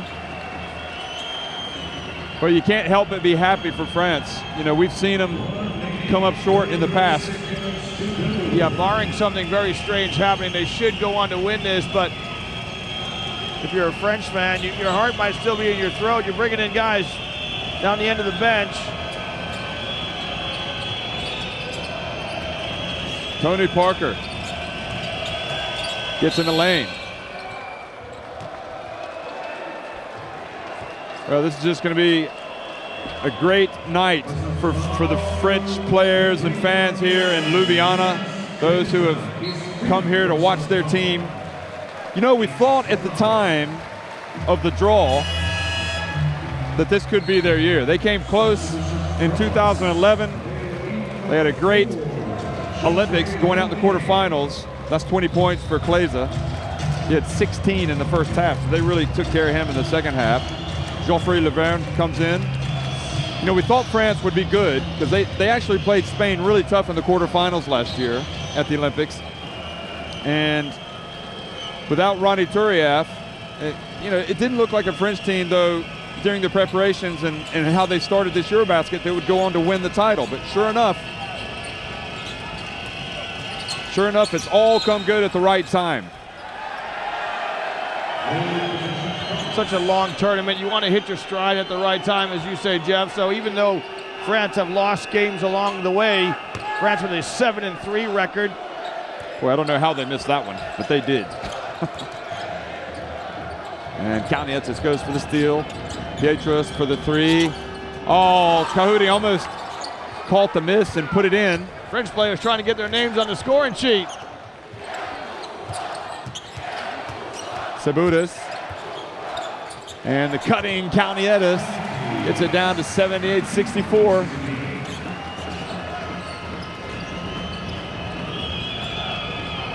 Parker's won NBA titles with the San Antonio Spurs. He's wanted to do something with France. He got to the Olympics for the first time last summer. Here's Laverne, follows up the miss. So he gets a rebound and a putback. And look at the smiles on the faces of the fans of Le Bleu. Well, there's some relief on the French bench now. The players are starting to enjoy themselves.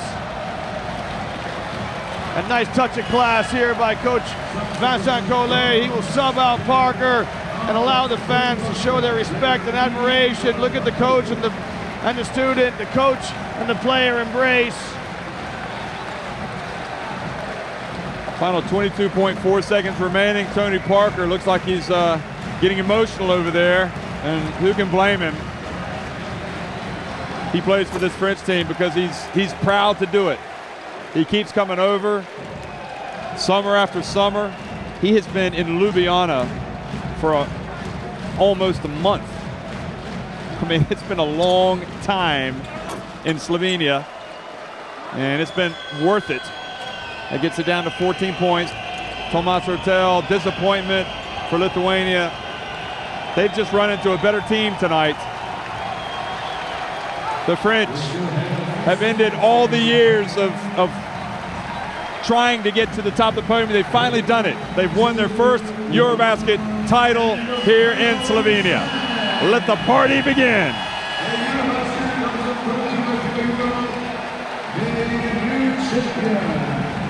National Basketball Team France is the champion of this year EuroBasket 2013. The final. Look at Pietrus, every bit the champion that Tony Parker is as well, always with this French team every summer. The final score, France win it 80-66.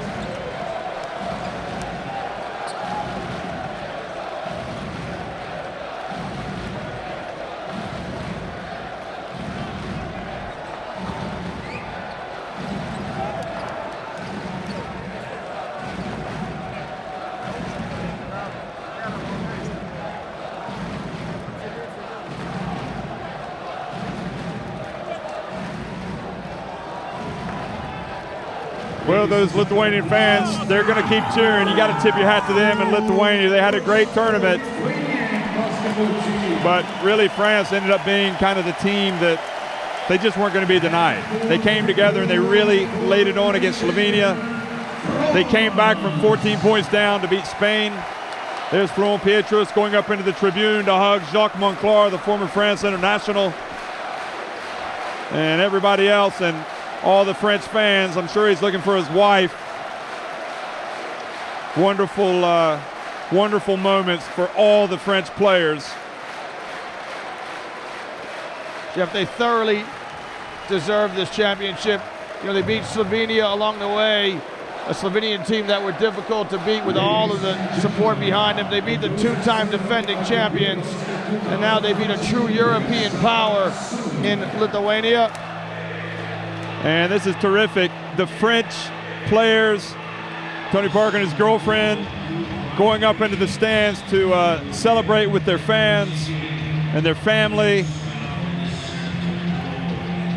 Pietrus was just tremendous as well in the semifinal and tonight, as was Antoine Dio. They're Spain. They got the bronze medal tonight.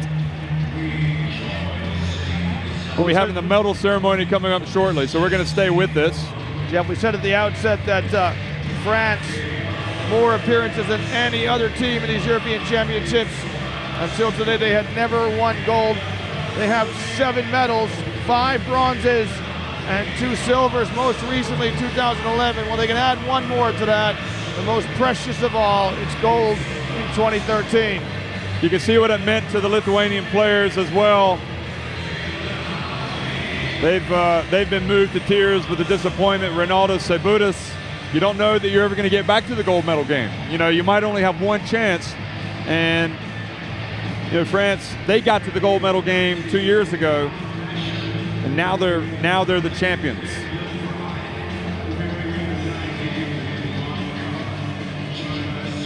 In the end, France didn't shoot that well from three-point range, just 5 of 21, but really they made them when it mattered early on. But the rebounding was decisive for them. Wow, look at that difference, a plus 17 differential for the French. Hard to win basketball games if you can't compete on the backboards.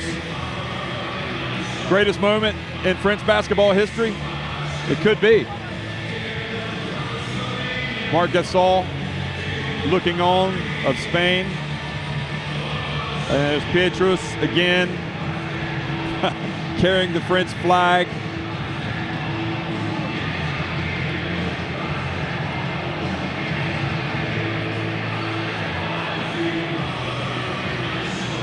And all the fans getting pictures with the French players as well. You see the medals, they're going to be awarded, gold, silver, and bronze.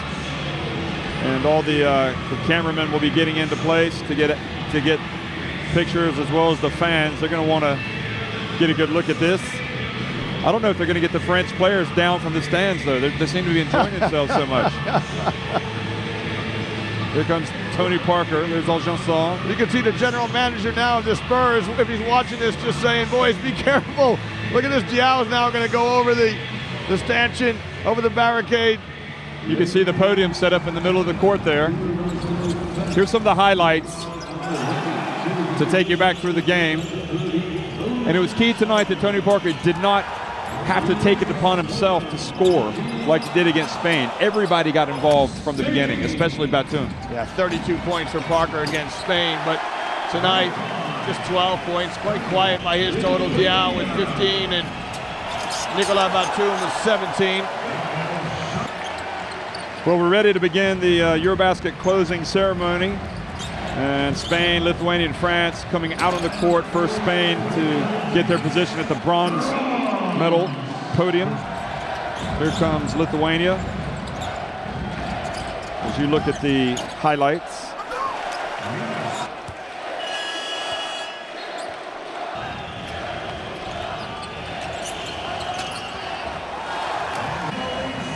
And there are the pictures of the celebrations finally at the end of the game. They heard so much about it, how they couldn't beat Spain, how they weren't the #1 team in Europe. And now they've done it. And don't forget, they'll be at the FIBA Basketball World Cup as well. All three of these teams will. As well as Ukraine, as well as Croatia, as well as Serbia.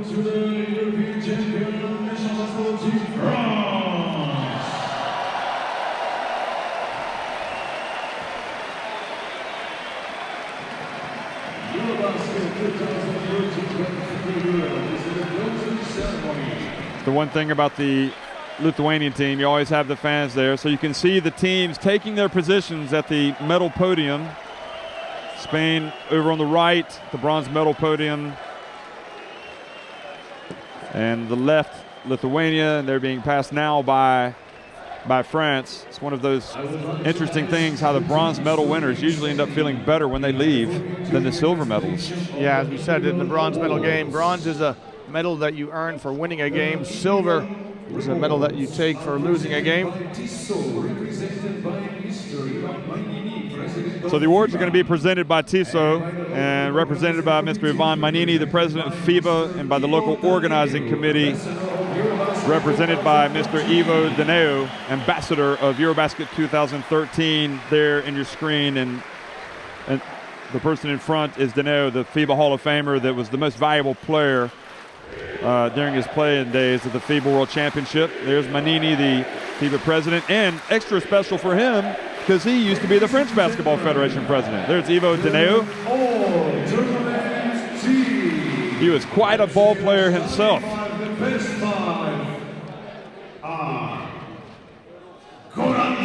So now we're having the announcement of the all-tournament team. And Goran Dragic of Slovenia has made it. His team lost in the quarterfinals, but Dragic was without question the face of the EuroBasket and had some great games for his country. Tony Parker of France has made the all-tournament team. No surprise there. A lot of competition for guards, some great guards in this tournament. Glad to see Dragic was recognized. Bojan Bogdanovic of Croatia has made the all-tournament team. No surprise.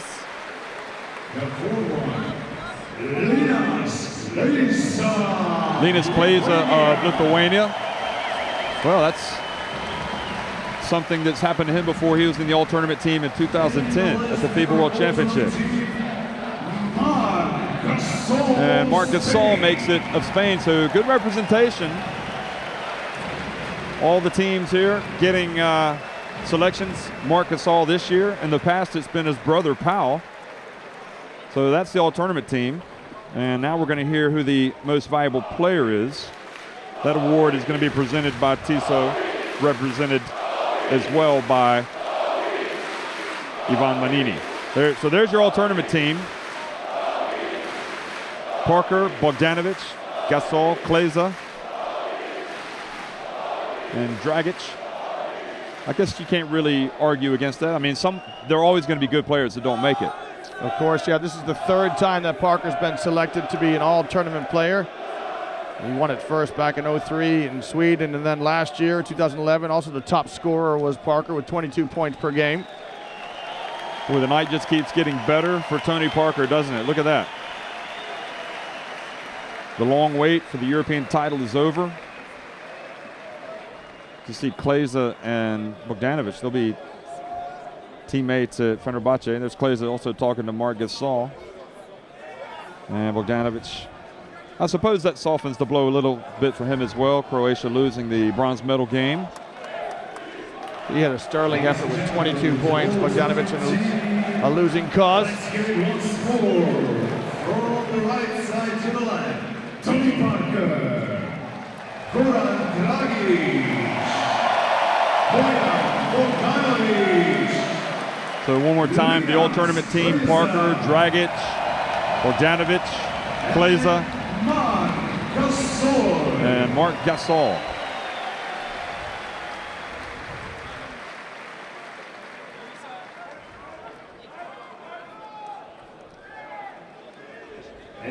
So we're going to hear now the Most Valuable Player Award. Thank you very much. You may leave the center circle. Once more, big war for the best five. Well, players are doing a good job of putting a smile on. I know that's always difficult for these teams. I suppose the fact that they didn't lose like right at the buzzer, it's probably better to lose like this than at the buzzer, isn't it? I'm not too sure that any type of losing is good, especially for somebody as competitive as Kleza. So now we're going to hear the Most Valuable Player. And again, it's presented by Tissot, who are represented by Ivan Manini, the president of FIBA, and Ivo Daneo, the official ambassador. I think I've got an idea who it is.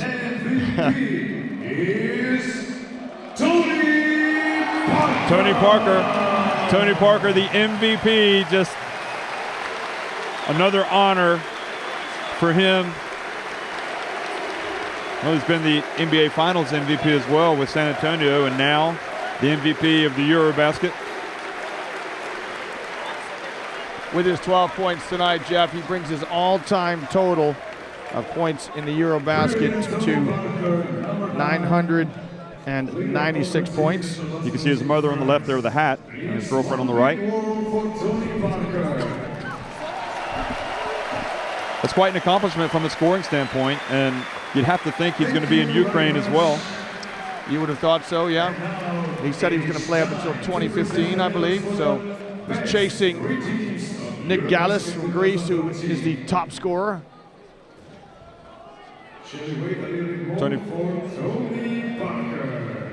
Tony Parker being photographed here, holding the MVP award.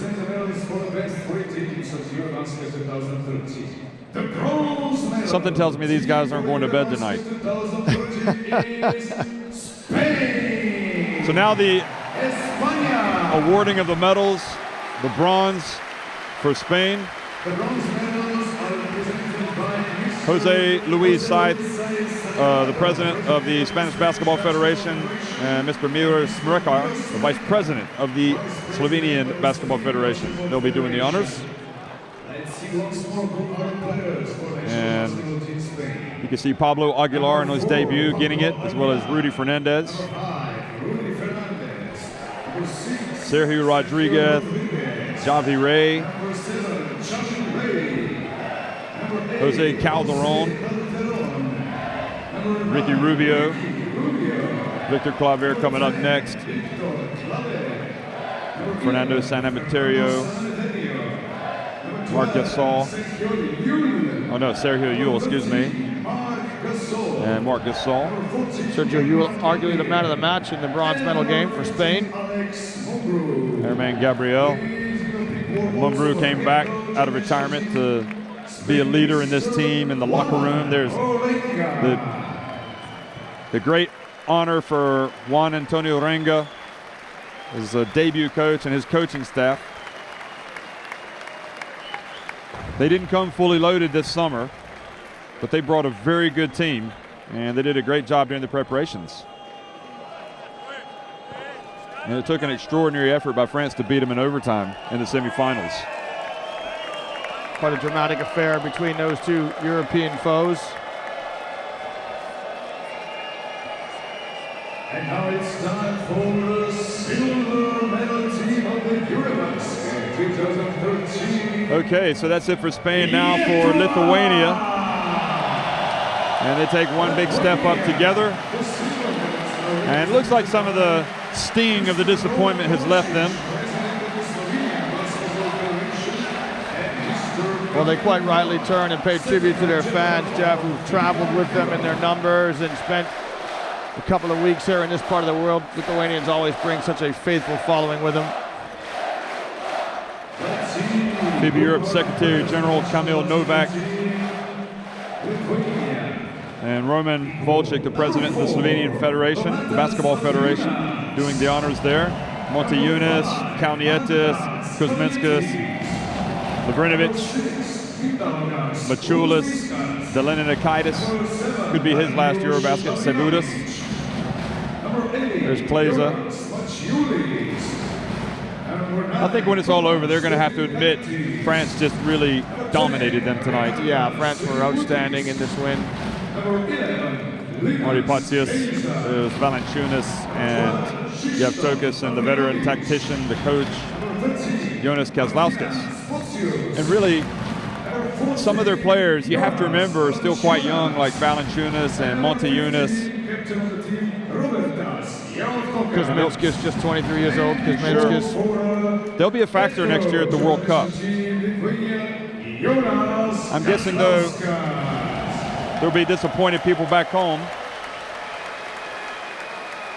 It'll have to be considered a success, without question.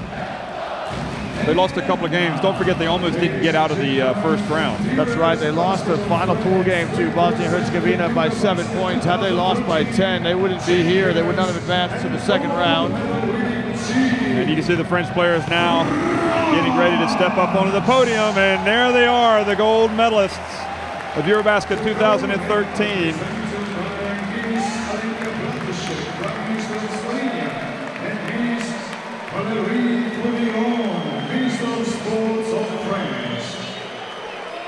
And they are about as happy as they've ever been as basketball players right now.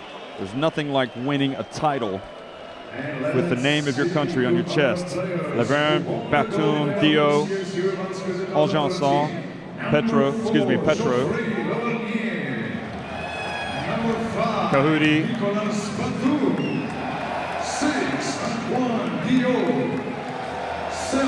Johan Petro, 8 Charles Kahudi, 9 Tony Parker, 10 Thomas Wendell. Wonder how many of these players will be at the World Cup next year, the FIBA Basketball World Cup. France have some players who potentially could join the squad, squeeze some people out. Noah may come back to the team. Of course, Ronnie Tordieff, possibility. Great job by Collet. I'm guessing he'll stay in charge as well. That's a good question, Jeff. Maybe he walks away and says, look, we're the champions of Europe. I've taken the team. We've come to the pinnacle. It might be a good time for him to step away from the national team. He's done it. What he did really well was he didn't lose faith with his players, even if they had a bad game. He came back with them. It was really interesting to see how they evolved. Petro played well, and of course he really stuck with his veteran like Pietrus, and he never lost faith in Dio. And it's a great moment really for basketball to see Tony Parker finally get the gold medal. Continues to serve his country every summer in some capacity, whether it's European Championships or FIBA World Cup or Olympics. You can see the EuroBasket mascot coming down with the EuroBasket trophy. So Cyril Koumans, the acting president of FIBA Europe, will present the EuroBasket 2013 trophy to the French. I don't think that's him. I think he's going to hand it over to. This is Lipko with the trophy now. So Lipko hands it over to President Koumans, acting President Koumans.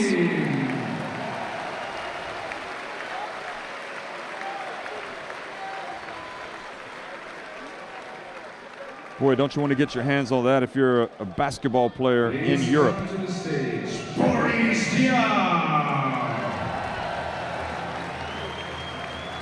So Boris Diaw comes down, the captain. Every bit is committed to the French national team as Tony Parker as well as Florent Pietrus. The veterans, they raise it high.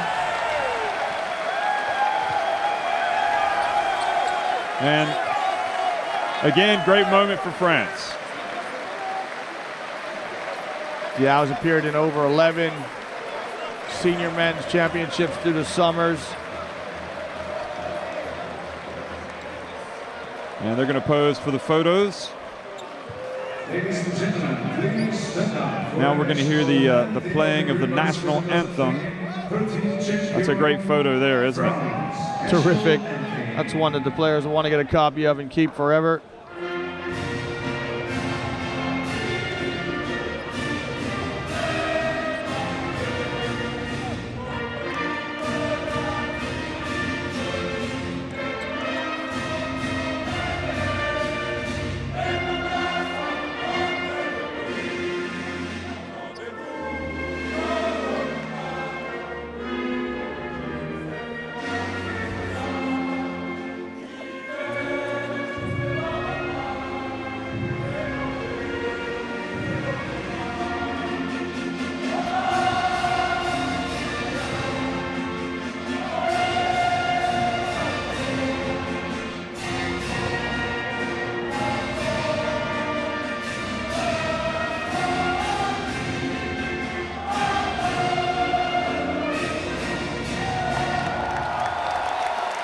Well, a lot of hard work goes into this. You got to remember, throughout the summer, these players leave their club sides and after a short break join up with the national team programs, and it's paid off. It's paid off big time for France, finally getting to the top of the podium at the EuroBasket. Any closing thoughts, Liam? No, just thoroughly enjoyed the tournament, and I'd like to extend I think I speak for you, Jeff, our personal thanks to the people of Slovenia who made us feel so warm and welcome here. It's been a magnificent event. Well, there they are. They'll be smiling all night long, and they deserve it. Congratulations to France. Congratulations to Lithuania for getting their silver medal. Congratulations to Spain. But I suppose tonight, I guess it's all going to be about the French national team and how they've really raised the sport in France. It's a huge, huge jolt for French basketball. Thanks for watching, everybody.